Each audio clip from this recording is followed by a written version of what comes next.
निरंतरता का सिद्धांत। निरंतरता का सिद्धांत क्या कहता है भाई सिद्धांत? ये एकदम देखिए छोटी छोटी बातें हैं, कुछ सिद्धांत हम वो पढ़े, हम वही पढ़ेंगे जो हम लोगों ने सीटेट पे पढ़ रखा है। कुछ सिद्धांत हम लोग क्या करेंगे कि नया पढ़ेंगे। पहला सिद्धांत क्या कहा हमने कि निरंतरता का सिद्धांत। अच्छा, ये पहला दूसरा कोई वैसी बात नहीं है, आप इसको आप 8वां के रूप में भी पढ़ सकते हैं, 10वां के रूप में भी पढ़ सकते हैं। चूंकि हमने शुरुआत की है इसलिए हमने इसको क्या बोल दिया, पहला है। अच्छा, ये सिद्धांत क्या कहता है? ये जो निरंतरता का सिद्धांत है विकास के बारे में क्या कहता है? विकास के बारे में ये कहता है कि विकास जो है, जो हमारा विकास है वो कैसी प्रक्रिया है भाई? वो निरंतर चलने वाली प्रक्रिया है। कैसी प्रक्रिया है? निरंतर चलने वाली प्रक्रिया, चलने वाली प्रक्रिया। अच्छा, निरंतर चलने वाली प्रक्रिया कहने का क्या अर्थ हुआ? लगातार चलने वाली प्रक्रिया, लगातार होने वाली प्रक्रिया है, लगातार होने वाली प्रक्रिया है। जैसे कि आप सब जानते हैं कि वृद्धि क्या होता है, जब शुरू होता है और शुरू होने के बाद एक समय के बाद, एक सीमा के बाद रुक जाता है। लेकिन विकास के साथ ऐसा नहीं है। विकास जो माँ के गर्भ से शुरू हुआ, माँ के पेट से जो बच्चा का विकास शुरू होगा, वो कब तक होता रहेगा? वो होता रहेगा आपका मृत्यु तक बच्चे का विकास होता रहेगा। क्यों कहा गया ये बात? ये बात इसलिए कहा गया क्योंकि विकास में शारीरिक, मानसिक, भावनात्मक और क्या भाई, और क्या संज्ञानात्मक, ये सारी प्रक्रियाएं शामिल है। क्या कहा गया भाई? विकास माँ के गर्भ से शुरू होगा। शुरू कहाँ से होगा? शुरू कहाँ से होगा भाई? शुरू कहाँ से होगा? शुरू होगा माँ के गर्भ से। और कहाँ तक होगा? कहाँ तक होगा? तो जब तक बच्चे का मृत्यु नहीं हो जाता है, जब तक व्यक्ति मर नहीं जाता है, तब तक उसका विकास होते रहेगा। इसीलिए विकास को कहा जाता है कि विकास एक निरंतर चलने वाली प्रक्रिया है। विकास एक लगातार चलने वाली प्रक्रिया है। ये एक बार शुरू हो गया तो रुकेगा नहीं। अगर एक बार शुरू हो गया तो अब चलते जाएगा, चलते जाएगा, चलते जाएगा। हाँ, ये हो सकता है कि कभी इसकी गति तेज होगी, कभी इसकी गति धीमी होगी। इसको हम अगले सिद्धांत के रूप में पढ़ेंगे। लेकिन भाई जब एक बार विकास माँ के गर्भ से शुरू हो गया तो वो अब आपके मरने तक क्या होता रहेगा? विकास चलता रहेगा। यही बात कहता है निरंतरता का सिद्धांत। क्या कहता है निरंतरता का सिद्धांत? विकास एक लगातार चलने वाली प्रक्रिया है। विकास एक निरंतर चलने वाली प्रक्रिया है, ये कहता है। ये विकास का गुण है। विकास कैसे चलता है भाई? लगातार चलता है। लेकिन कुछ मनोवैज्ञानिक ऐसे हैं जो कहते हैं कि विकास निरंतर नहीं होता है। कुछ मनोवैज्ञानिक ऐसे हैं जो क्या कहते हैं कि विकास निरंतर नहीं होता है। विकास अलग अलग चरणों में होता है। जैसे कौन कौन है, इसको जरा समझ लिया जाए कौन कौन है। एक तो नाम आता है जीन पियाजे का। किसका नाम आता है? जीन पियाजे का, ठीक है। दूसरा नाम आता है कोहलबर्ग का, कोहलबर्ग का। तीसरा नाम आता है एरिक एरिक्सन का। किसका नाम आता है भाई? एरिक एरिक्सन का। चौथा नाम आता है सिगमंड फ्रायड का। किसका नाम भाई? सिगमंड फ्रायड का। अब इन चारों मनोवैज्ञानिकों ने क्या बातें कही, इस बात को जरा समझते हैं। इन चारों मनोवैज्ञानिकों ने ये बातें कही कि विकास एक निरंतर चलने वाली प्रक्रिया नहीं है। इन्होंने क्या किया कि इन्होंने विकास को निरंतर न मान के चरण में होने वाला, स्टेज में होने वाला, अलग अलग खंड में होने वाला प्रक्रिया माना। ये क्या कहते हैं भाई? इन चारों ने कौन सा सिद्धांत दिया? इन चारों ने दिया विकास का चरणीय सिद्धांत। चरणीय सिद्धांत, चरणीय सिद्धांत ये कहते हैं चारों। कौन कौन? जीन पियाजे अपने संज्ञानात्मक विकास के सिद्धांत में कहते हैं बच्चा क्या होता है भाई? विकास के दौरान अलग अलग चरण से गुजरता है। आप सब ने पढ़ा है कि 0 से लेकर 2 साल को इन्होंने कौन सा चरण कहा था? संवेदीगामक। 2 से लेकर 7 साल को पूर्व संक्रियात्मक। 7 से लेकर 11 साल को मूर्त संक्रियात्मक। 11 से लेकर 15 या 14 को क्या कहा था? अमूर्त। वहीं कोहलबर्ग ने भी क्या कहा था?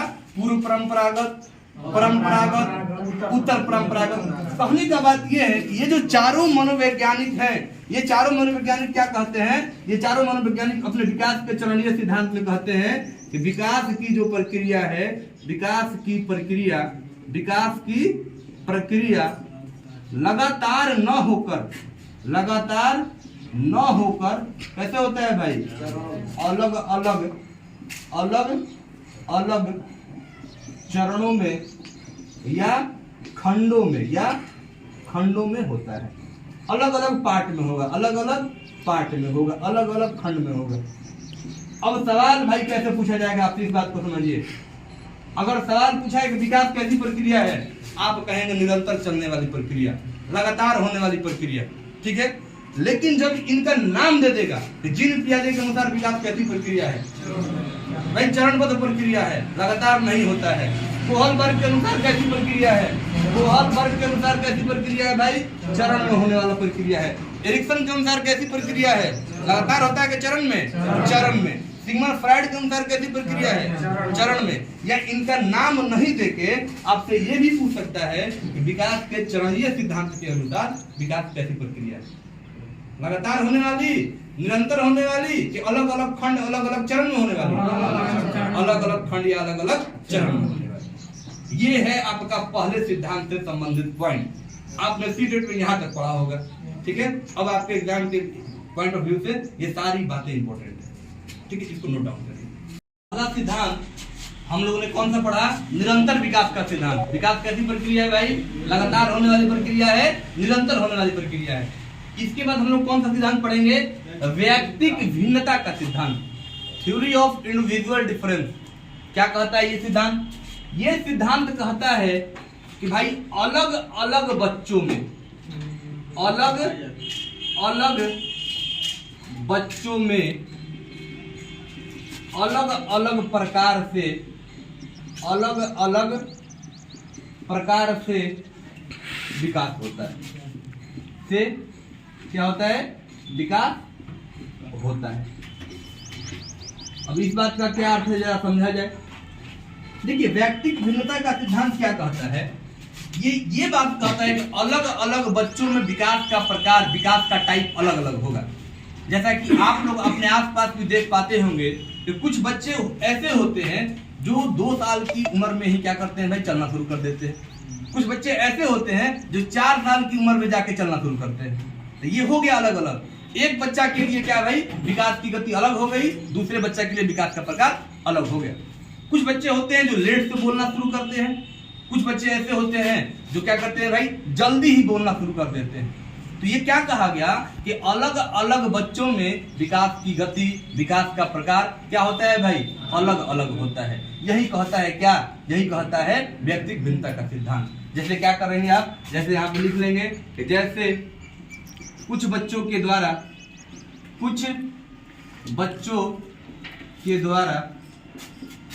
देर से चलना और कुछ बच्चों के द्वारा क्या करना है भाई, जल्दी चलना। इसका मतलब क्या हुआ, ये व्यक्तिक भिन्नता का सिद्धांत का मतलब क्या हुआ कि हर एक बच्चा दूसरे बच्चे से क्या है भाई, भिन्न है। आप किसी 2 बच्चा को एक समान नहीं मान सकते हैं। क्यों भाई, इसलिए नहीं मान सकते हैं क्योंकि जब उनका विकास अलग अलग हुआ है तो उन्हें हम एक कैसे मान सकते हैं। क्या हुआ इसका मतलब, इसका मतलब ये हुआ कि हम शिक्षक के रूप में, किसके रूप में, शिक्षक के रूप में किसी भी दो बच्चा को एक समान नहीं मान सकते, एक समान नहीं मान सकते हैं। क्यों भाई, क्यों नहीं मान सकते हैं, क्योंकि दोनों बच्चे क्या है भाई, एक दूसरे से क्या है, अलग अलग है, भिन्न है। यही बात कहता है भिन्नता का सिद्धांत। हर एक व्यक्ति दूसरे व्यक्ति से क्या है, भिन्न है। हर एक व्यक्ति दूसरे व्यक्ति से क्या है भाई, भिन्न है। व्यक्तिक भिन्नता का सिद्धांत यही कहता है कि हर एक बच्चा दूसरे बच्चे से क्या है भाई, भिन्न। यही कहता है व्यक्तिक भिन्नता का सिद्धांत। कोई डाउट है इसमें, इसको नोट डाउन करिए। भिन्नता का सिद्धांत क्या कहा था, भिन्नता का सिद्धांत। अब जो तीसरा सिद्धांत हम लोग का है वो है विकास की गति में। कहां पे, विकास की गति में भिन्नता का सिद्धांत। तीसरा क्या है भाई, ये आपके लिए नया चीज है, इसको समझते हैं। विकास की गति में विकास की गति में क्या है, भिन्नता का सिद्धांत है। ये सिद्धांत क्या कहता है, लिखिए मत आप लोग, समझिए पहले। विकास की गति में भिन्नता का सिद्धांत, ये सिद्धांत ये कहता है कि बालक में या बच्चा में क्या होता है भाई, विकास की गति, किसकी गति, विकास की गति एक समान नहीं होती है, एक समान नहीं होती है, नहीं होती है। अच्छा, एक समान नहीं होती है, इसका कहने का क्या अर्थ है, क्या होता है भाई, बालक की विकास की गति क्या होती होगी, असमान होती होगी, अलग अलग होती होगी, अलग अलग आयु में क्या, अलग अलग। इस बात को कहने का अर्थ ये हुआ। अभी हम पढ़ रहे विकास की गति में भिन्नता का सिद्धांत। विकास के स्पीड में, जैसे आप अवस्था में है तो उसके विकास की गति क्या होती है, उसके विकास की गति होती है बहुत ही अधिक तेज, बहुत ज्यादा तेज होती है। क्यों भाई, क्यों बहुत ज्यादा तेज? अच्छा, सबसे ज्यादा तेज कहाँ होती है, सबसे ज्यादा तेज होती है गर्भावस्था। यहाँ बात करते हैं गर्भावस्था। गर्भावस्था, गर्भावस्था कितना दिन का होता है भाई, कोई बताएंगे? 280 डेज का होता है। या इसको क्या कहा जा सकता है, या इसको कहा जा सकता है 9 महीना 10 दिन का होता है, 9 मंथ 10 डेज का होता है। यहाँ क्या होती है, यहाँ जो विकास की गति है वो क्या है, सर्वाधिक तेज है, सबसे अधिक तेज है, सबसे अधिक तेज है। क्यों सबसे अधिक तेज है भाई, वहां केवल 2 कोशिकाओं से, एक कोशिका माता साइड से, मम्मी की तरफ से, और एक कोशिका पापा की तरफ से, इन दोनों कोशिकाओं से पूरे के पूरे बच्चे का निर्माण होना है, पूरे के पूरे बच्चे के शरीर का निर्माण होना है। तो वहां पे क्या होती है भाई, गर्भावस्था के दौरान सबसे अधिक तेज होती है किसकी गति, विकास की गति। फिर गर्भावस्था के बाद क्या होता है, गर्भावस्था के बाद आता है शैशवावस्था। शैशवावस्था ये कब बोलते हैं भाई, ये बोलते हैं जन्म से लेके 2 वर्ष तक के काल को, जन्म से लेके 2 वर्ष तक की अवधि को बोलते हैं, क्या बोलते हैं, शैशवावस्था। यहाँ पे क्या होती है, यहाँ पे तेज होती है, तेज होगी, तेज होगी, लेकिन किससे कम होगी, लेकिन गर्भावस्था से कम होगी। गर्भावस्था से क्या होगा, कम होगा, गर्भावस्था से कम होगा। सबसे अधिक तेज कहाँ रहा, गर्भावस्था में रहा। फिर कहाँ रहा, शैशवावस्था में। शैशवावस्था में तेज है विकास की गति, लेकिन इससे क्या है, कम है। शैशवावस्था के बाद कौन सा आया, शैशवावस्था के बाद क्या आया, बाल्यावस्था। बाल्यावस्था कब से कब तक के काल को बोलते हैं, बाल्यावस्था 2 से लेके 12 वर्ष के काल को बोलते हैं बाल्यावस्था। 2 से लेके 12 वर्ष के काल को बोलते हैं बाल्यावस्था। अब ये बाल्यावस्था 2 प्रकार का, एक प्रारंभिक और एक उत्तर, एक प्रारंभिक और एक उत्तर। जब आप प्रारंभिक कहेंगे तब कहेंगे 2 से 6, और जब आप उत्तर कहेंगे तब आप कहेंगे 6 से 12। या आप अगर इसको 3 भाग में बांट रहे हैं, प्रारंभिक, मध्य और उत्तर, तो 2 से 5, 5 से 7, 7 से 12, ऐसे करना पड़ेगा आपको, ठीक है। तो बाल्यावस्था में क्या देखा गया, बाल्यावस्था में क्या हुआ, बाल्यावस्था में जो क्या है भाई, थोड़ा सा क्या हो गया, धीमा हो गया। किसका गति, वृद्धि और विकास का गति।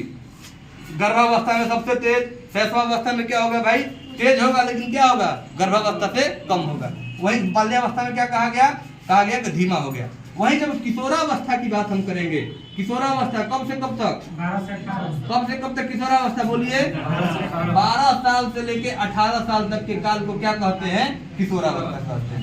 पुनः तेज हो जाएगा, फिर से क्या हो जाएगा, तेज हो जाएगा, पुनः तेज हो जाएगा, लेकिन किससे कम होगा, लेकिन शैशवावस्था से क्या होगा, शैशवावस्था से क्या होगा, कम होगा। शैशवावस्था से क्या होगा, कम होगा।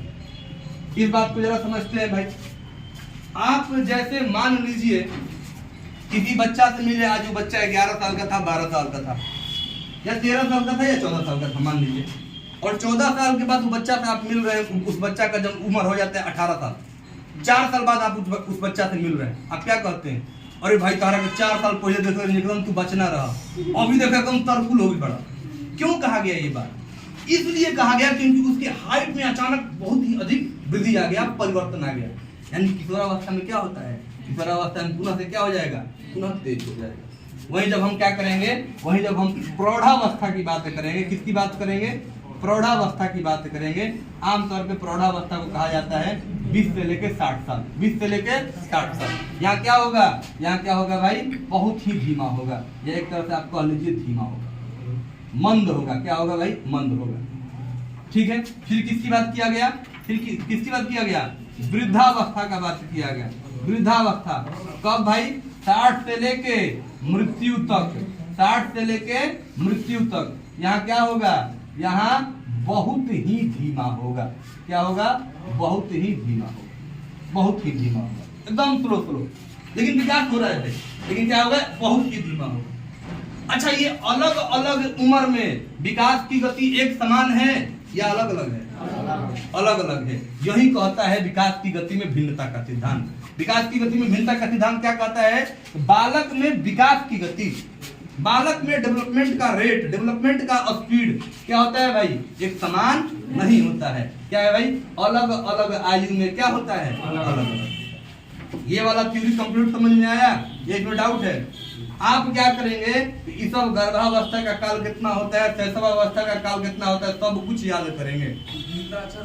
ठीक है, चलिए इसको एक काम करिए, आप लोग नोट डाउन करिए।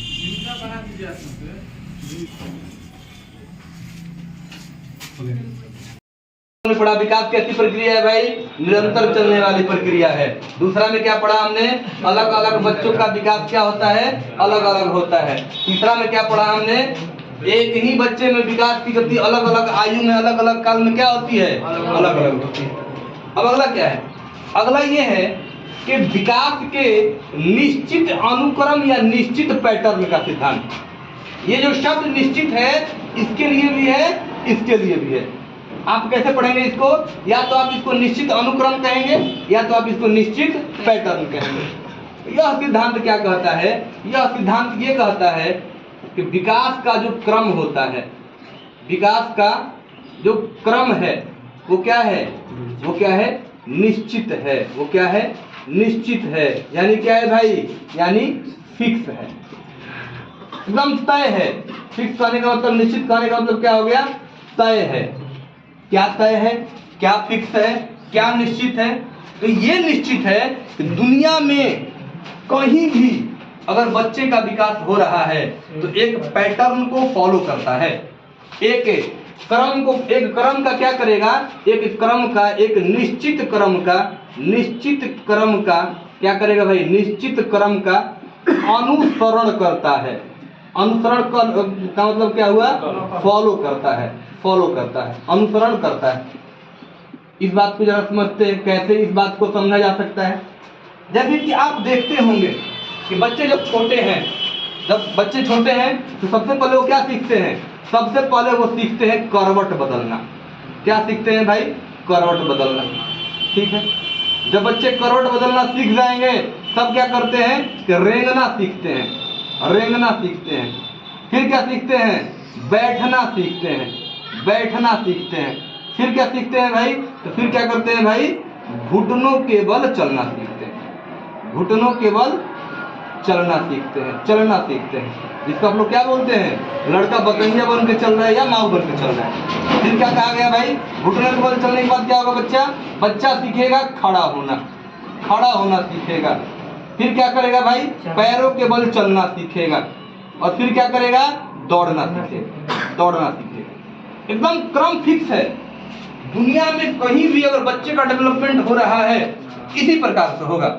ऐसा नहीं होगा कि कोई बच्चा पहले बैठना सीखेगा बाद में रहना सीखेगा, या ऐसा नहीं होगा कि कोई बच्चा पहले खड़ा होना सीख रहा है बाद में घुटनों को बल चलेगा। बिल्कुल नहीं, एकदम पैटर्न फिक्स है, एकदम क्रम तय है। इसी आधार पर क्या होगा, बच्चे का विकास होता है। इसको हमने क्या कहा, विकास का क्रम क्या है भाई, निश्चित है, तय है। और हर बच्चे इस विकास के क्रम को क्या करते हैं भाई, फॉलो करते हैं, अनुसरण करते हैं, अनुगमन करते हैं। या जैसे इसको भाषा के रूप में जरा समझ लिया जाए, भाषा के जरा संदर्भ में समझ लिया जाए, लैंग्वेज के संदर्भ में, भाषा के संदर्भ में कैसे विकास होता है बच्चे का। बच्चा जन्म के समय क्या करता है भाई, बच्चा जन्म के समय बच्चा क्या करता है कि रोना सीखता है। क्या करता है भाई? रोता है। भाषा के रूप में अगर देखा जाए तो बच्चा रोता है। फिर क्या होगा? कुछ सप्ताह बाद बच्चा क्या करता है कि एक शब्द, एक अक्षर वाले शब्द बोलता है। एक अक्षर वाले शब्द, एक अक्षर बोलता है, जैसे ब, प, द। फिर क्या होता है भाई? फिर क्या होता है? क्या होता है भाई? बबलाना, जिसको हम लोग कहते थे, याद है? बा, दा, पा, मा, जो भी हो। फिर क्या होगा? इन अक्षरों को मिला के शब्द बोलना शुरू करेगा। बाबा, मामा, दादा। कहने का मतलब क्या? पैटर्न फिक्स है भाई। पहले ये, फिर ये, फिर ये, फिर ये। कहने का मतलब ये हुआ कि जो बच्चों में विकास की क्या होती है भाई? विकास का जो क्रम होता है वो एकदम निश्चित है, वो एकदम तय है। और हर बच्चा, कहीं का बच्चा हो, चाहे इंडिया का बच्चा हो, चाहे अमेरिका का बच्चा हो, चाहे चाइना का बच्चा हो, इसी तरह उसका विकास शुरू होगा। ये सिद्धांत यही कहता है विकास का क्रम क्या है भाई? निश्चित है, तय है। बच्चे क्या करते हैं? बच्चे का विकास क्या करता है भाई? निश्चित क्रम का अनुसरण करता है। ये वाली बात समझ में आई? बोलिए भाई, ये वाली बात समझ में आई? इस सिद्धांत का तात्पर्य समझ में आया? क्या इसमें कोई डाउट है? चलिए इसको नोट डाउन करिए।